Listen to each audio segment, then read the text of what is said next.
How are you guys doing? It is Monday, August 3rd, 2020. I'm James Sims with this episode of The Elite. And today I'm just going to go over all the games that happened yesterday and just kind of take you through the standings just to see where a lot of these teams stand, because a lot of good basketball, baseball, some good hockey, some WNBA, they were all playing yesterday. And with NFL and Champions League on the horizon, I'm just going to take you through what happened yesterday and just give you a bit of a sneak peek of what's to come today and this week, because it is Monday. So first, starting off, I'm going to start with the NBA. First, the Brooklyn Nets took on the Washington Wizards, and in this one, they ended up beating them by 8. It was a pretty good game between both sides. For the Wizards, their center, Thomas Bryant, would finish with 30 points and 13 rebounds, but they just fell short of the Nets. Big player for them was Caris LeVert, the Nets shooting guard, who finished with 34 points. Finished 11 for 25 from the field with 7 rebounds and 3 assists. With this win, the Brooklyn Nets are currently still in the playoff position. They're still holding on to that 9th spot, just barely. And with this win over the Wizards now fall to 7 games behind the Nets. I imagine the next game the Nets win should clinch them in the playoffs, but I'm not completely sure. But with this, the Nets are still half a game behind the Orlando Magic, so I'm not sure as to what's going to happen there, but that's what it looks like. Moving on to the next game of the day. The Boston Celtics hosted the Portland Trailblazers, and this game was on ABC, I believe.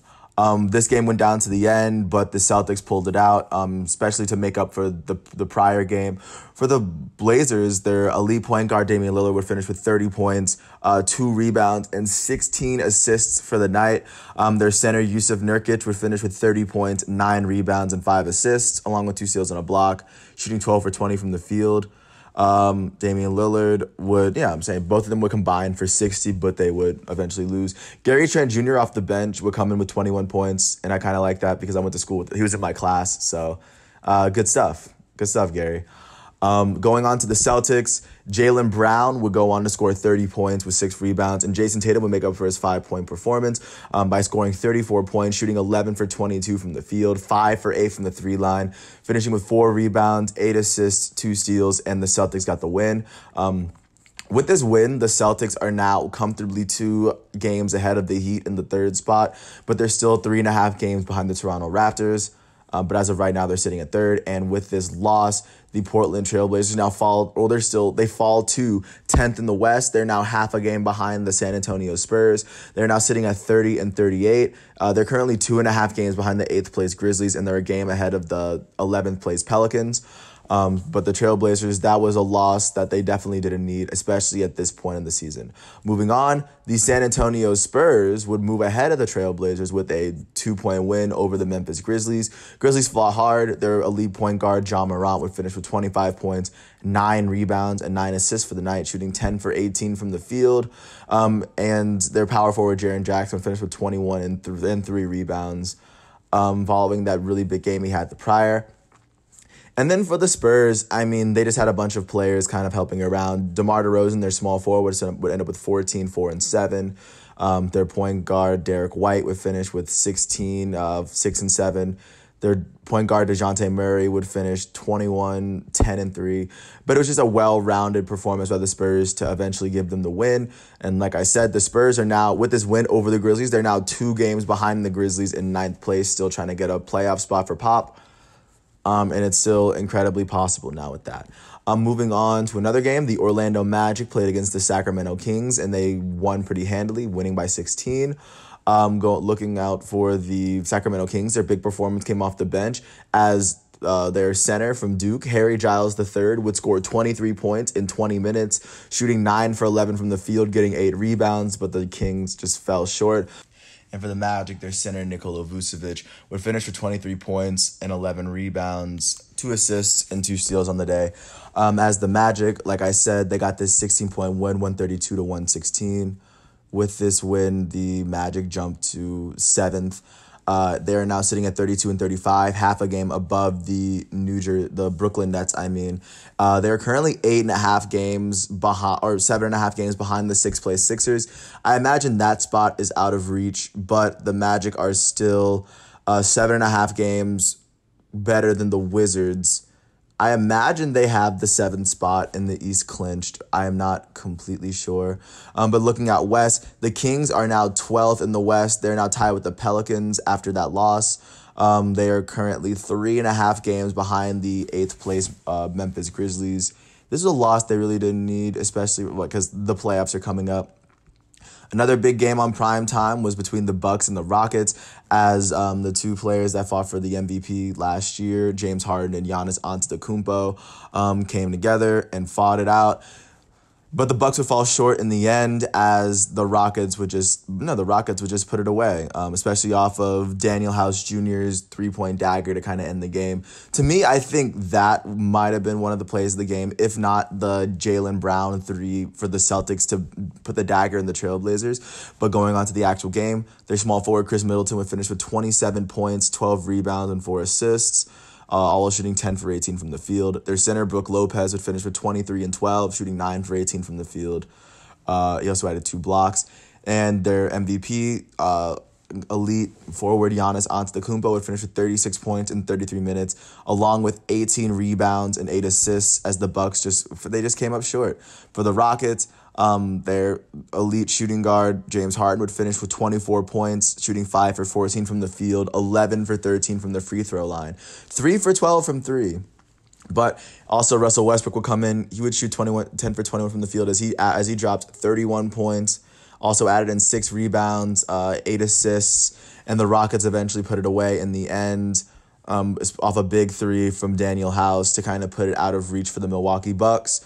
With this win, the Rockets sit at 4th. They're now tied with the Utah Jazz, a game behind the 3rd place Nuggets and half a game ahead of the 6th place Thunder. So they're kind of in a deadlock between the Nuggets and the Thunder. They're also 3 games behind the 2nd place Clippers. So, I mean, they could always still, the 2nd place spot is still in reach for the Rockets. And with this loss, the Bucks are still 6 games ahead of the Raptors. And I believe they've clinched the East.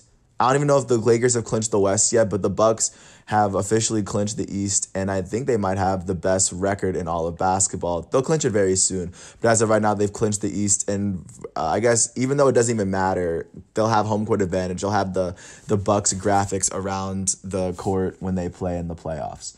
And then moving on to the last game of the night, the Phoenix Suns beat Luka Doncic and the Dallas Mavericks. That was a really, really good game that went down to the very end. For the Mavericks, Kristaps Porzingis would finish with 30 points and 8 rebounds, along with 4 blocks. And their elite guard, Luka Doncic, would finish with 40 points. He made 18 of his 19 free throws on the game. Didn't make a 3, by the way. He finished with 40 points, 8 rebounds, and 11 assists on the day. But the Mavericks came up short, as the Phoenix Suns had a little bit of something on their own.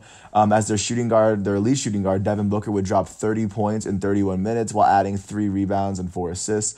Also, their small forward from UNC, Cam Johnson, would finish with 19 points and 12 rebounds. In the end, it was enough for the Suns to get the win over the Mavericks. And right now, with this loss, the Mavericks are still in the 7th spot. They now fall to 3 games behind the Oklahoma City Thunder, but they're still 7 games ahead of the 8th place Grizzlies, so they're pretty situated in that spot. 9 games ahead of the 9th place Spurs. They already have their playoff spot, but they fell more out of reach from the Thunder. And the Suns, sitting at 13th, they're now half a game behind the Kings and the Pelicans. And they're sitting 4 games behind the 8th place Grizzlies. So the Suns are still technically in this. But that's basketball for the day, as I think the big shot of the game for me went to Jaylen Brown with that dagger over Portland. And I say my individual performance of the game goes to Jason Tatum for coming back off that first game of 5 points and then adding 34 for the Boston Celtics. Now moving on to baseball as it stands. There was a doubleheader yesterday between the Cincinnati Reds and the Detroit Tigers, both of which were pretty amazing games. Starting off with the first game, the Cincinnati Reds would win this one 4-3 over the Detroit Tigers. Pretty big game from both sides. In the end, in the 7th, Shogo Akiyama hit the RBI single to give the Reds the win in the 7th inning, which was a really, really big play for them, especially with what was going on.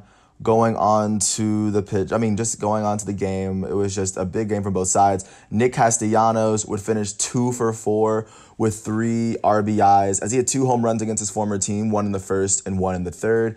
He's now sitting at 4 home runs on the season, as he had a really, really big game at the plate. Moving on to the second game, pitching performance of the day went to Trevor Bauer of the Reds. They pitched 7 innings and they beat them 4-0. Pretty big game for the hitters as well. Their pitcher, Trevor Bauer, would allow 2 hits and strike out 7 in all 7 innings, as he got the Reds yet another win. Right now, the Reds are sitting at 4-5 after this after sweeping the Tigers, but they beat them twice yesterday. And now the Tigers now fall to 5-5 in the American League Central. Moving out to another American League Central matchup, as the Chicago White Sox took on the Kansas City Royals. The Cincinnati Reds in the NL Central, but I'll just move on to the AL Central anyway. Going out to the White Sox, they would eventually put on 9 runs on the Kansas City Royals. They put up 7 in the 7th inning. At the end of the day, they ended up being way too much for the Royals. Their catcher, Yasmani Grandal, the White Sox catcher, Yasmani Grandal, would finish with 3 for 4 with 3 RBIs and a run. It was a really, really big game for the White Sox. And with this win, they jump up to 5-4. The Royals drop down to 3-7. In the other AL Central matchup, the Cleveland Indians took on the Minnesota Twins. And in this one, the Twins were able to get their 7th win of the season by scoring all 3 of their runs in the first 3 innings. And the Cleveland Indians only scored 1 in the entire day, as Lindor, the Francisco Lindor, the Indians' DH for the day, would be the only person to drive in a run. And for the Twins, they had their 3 RBIs throughout the day, one of which was a home run from Garver to help them grab their 7th win of the season. Now moving out to the National League Central, as we all know, the St. Louis Cardinals and the Milwaukee Brewers is still postponed as a result of the COVID outbreak. But there was another game last night as the Cubs faced off against the Pittsburgh Pirates. Really, really great pitching game between both sides. John Lester only allowed 1 run in 6 innings. There's the Pirates starting pitcher, Steven Brault, would strike out 4, allow no hits through the first 3 innings. It would go down to the 11th inning where Javi Baez, the Cubs' elite shortstop, would get his only hit of the day, bringing home third baseman David Bodie. And the Chicago Cubs would get their 7th win of the season, and the Pirates now dropped to 2-7. And the play of the game in baseball went to Javi Baez on that single up the middle. That was a very, very big hit, and that was the one that the Cubs needed to keep their good luck going. And moving out to the East, starting with the American League, the Baltimore Orioles took on the Tampa Bay Rays. They were able to get their 5th win of the season, as they were able to score 4 of their 5 runs in the last 2 innings to eventually give them the edge. It was just a really, really big game for both sides.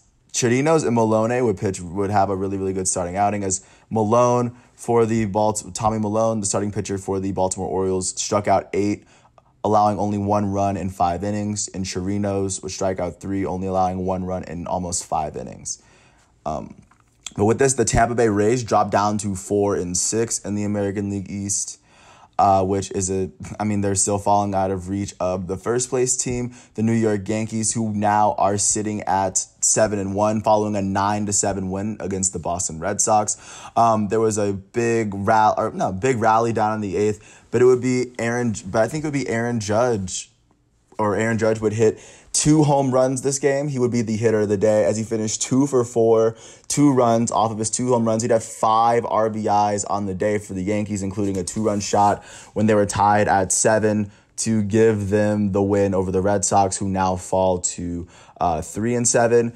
The last team in the American League East, the Toronto Blue Jays, would have played against the Philadelphia Phillies, but that game got postponed due to COVID scares.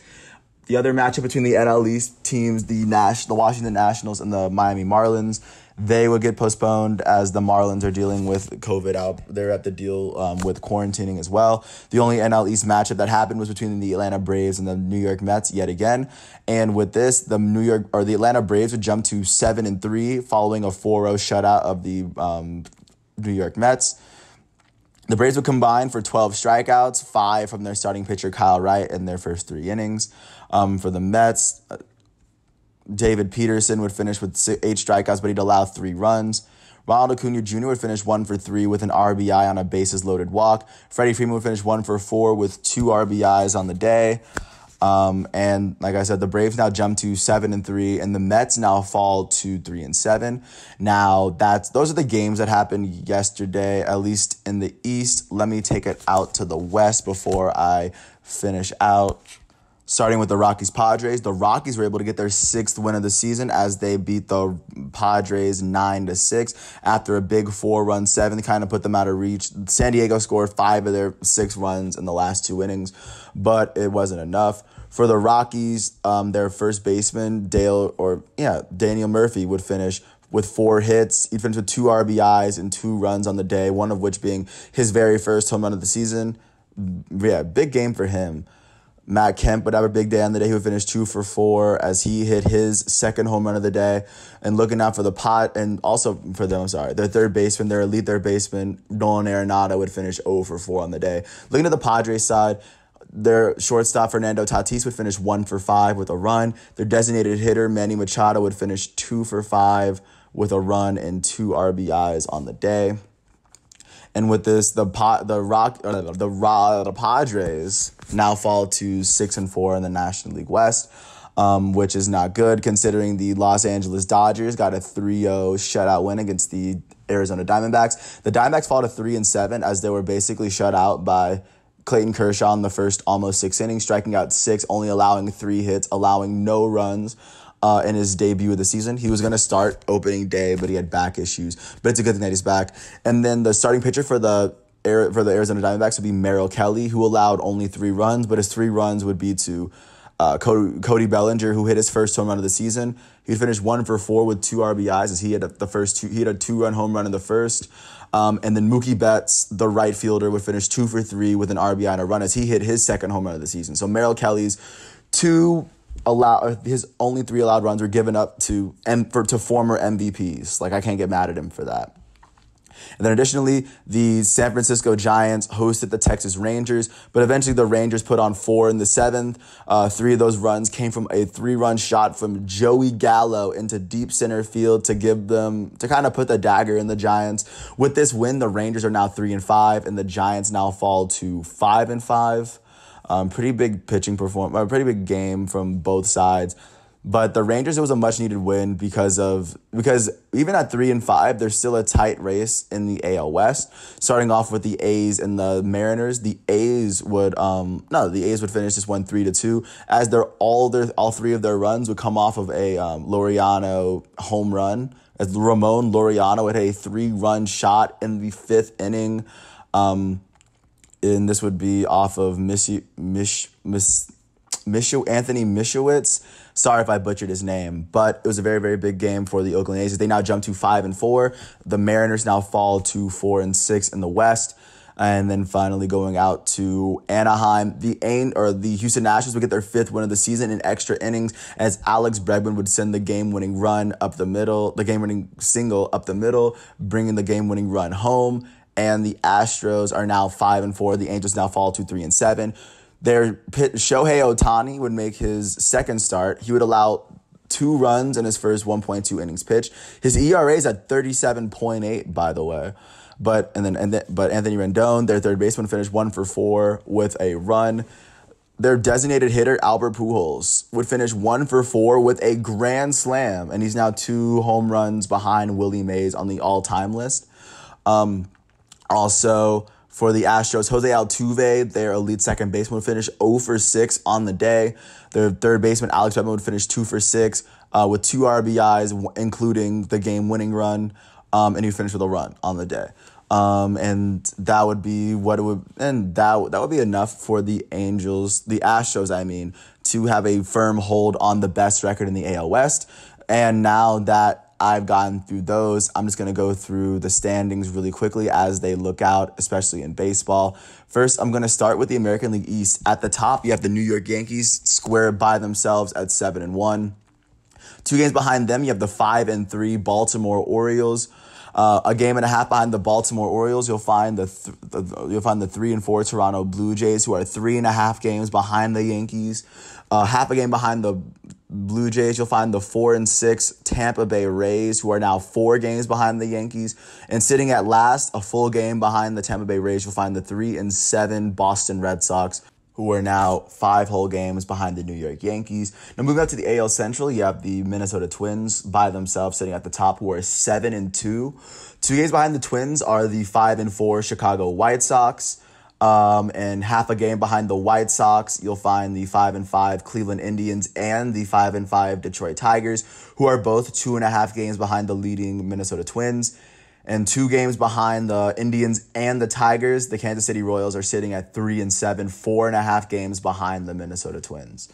Moving out to the American League West, the Houston Astros and the Oakland A's are both 5-4, and they're both leading the American League West, leading their divisions.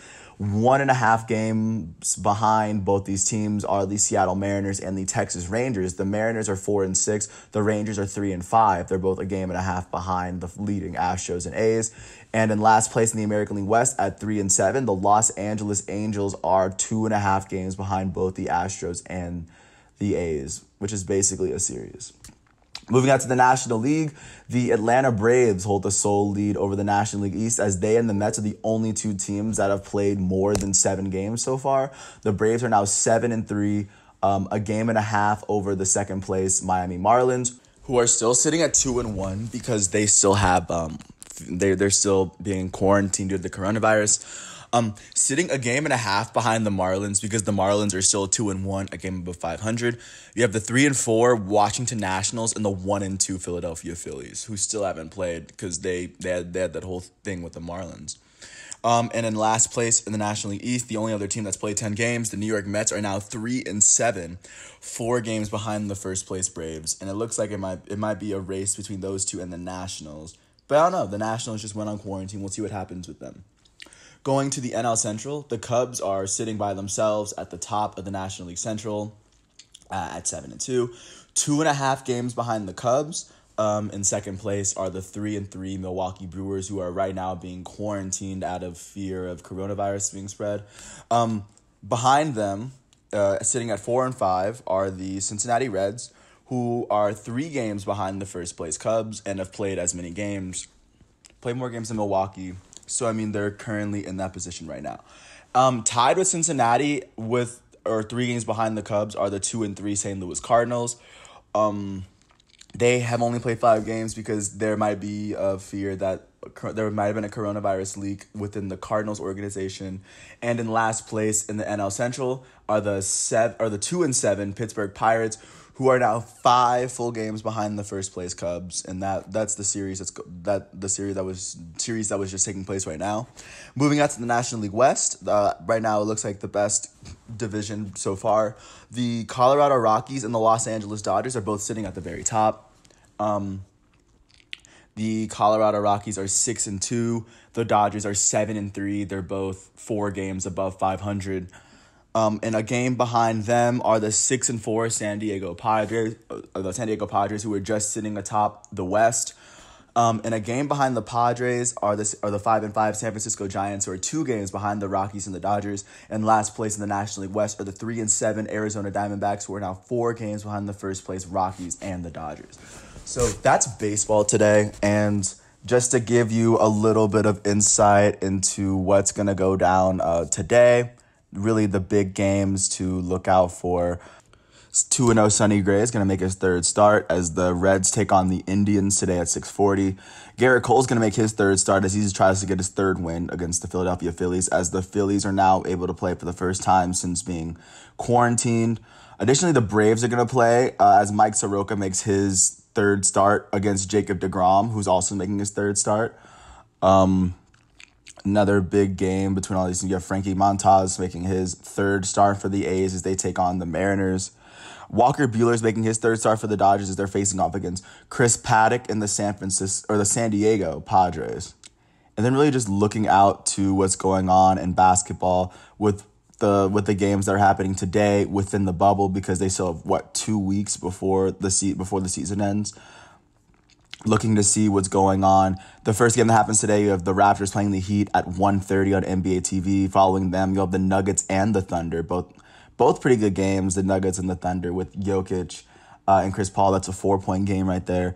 Pacers and Wizards. The Grizzlies play the Pelicans at 6:30. That's a Ja Morant, Zion Williamson bubble matchup that I feel like the world's not going to miss. And also the primetime game today is the Lakers taking on the Jazz, as this 6-point matchup features LeBron James, Anthony Davis on the Lakers, Rudy Gobert, and Donovan Mitchell on the Jazz. And then the Sixers take on the Spurs at 8 o'clock. Those are the games most definitely to look out for with everything going on right now. And additionally, games to look out for hockey, looking at what's going on today. The Rangers are taking on the Hurricanes early. Like, they're taking them on at noon for their second East qualifying game, as Carolina took the first one. Following them, the Winnipeg Jets, formerly the Atlanta Thrashers, that's how I know them, played the Calgary Flames in their qualifying game 2, as Calgary took the first one. At 4 o'clock, the Washington Capitals take on the Tampa Bay Lightning in their East qualifying round-robin game. And the Dallas Stars will take on the Las Vegas Golden Knights in their West qualifying round-robin.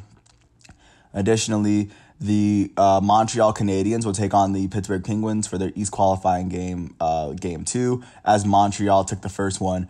And then the last game of the night, Chicago Blackhawks take on the Edmonton Oilers for their West qualifying game 2, as Chicago took the first one behind Jonathan Taves' 2 goals. With that said, not much else. I mean, even just looking out into the WNBA, there's no WNBA going on today. Not much going on for this week up until this weekend, but no, I want you to enjoy today's games. Thank you for hearing me out. I really appreciate it. I wish everyone the best with what's going on. Peace out.